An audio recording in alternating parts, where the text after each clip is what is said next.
दोस्तों, मैंने देखा है कुछ महिलाएं जो हर सुख सुविधा से सुसज्जित हैं। उनके प्यारे युवा होते एक या दो बच्चे भी हैं, प्यारे से पति हैं, एकाकी परिवार भी है। फिर भी वो महिलाएं थकी सी, परेशान सी रहती हैं।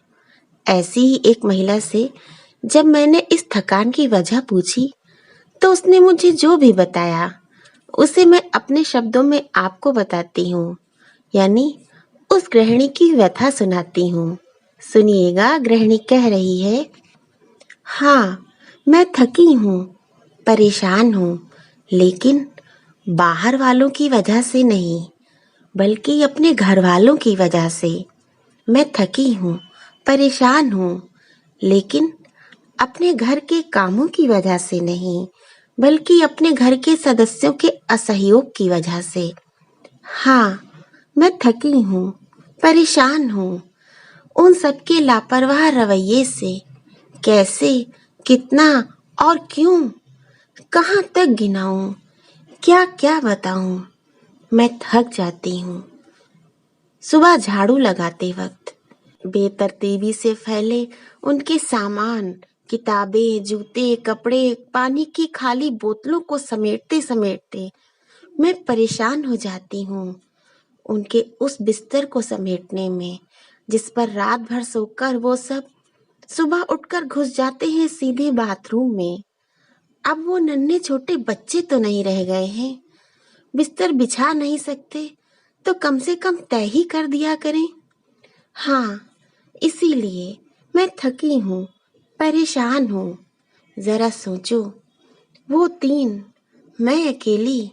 जरा हिसाब लगाओ, उन तीनों का फैलाया समेटने में मुझे 3 गुना मेहनत लगती है।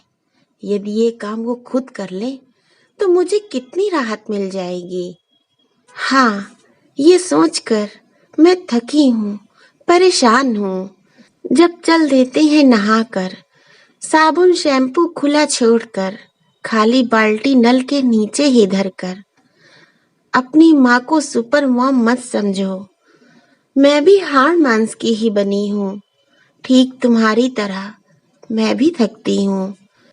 मेरे भी जोड़ों में दर्द होता है, तभी तो मैं थकी सी दिखती हूँ, परेशान सी रहती हूँ। हाँ, पर एक चीज है जिसकी जिम्मेदारी उन्होंने मुझ पर नहीं डाली। वो सब खुद ही उसका बहुत ख्याल रखते हैं, और वो है उनका स्मार्टफोन।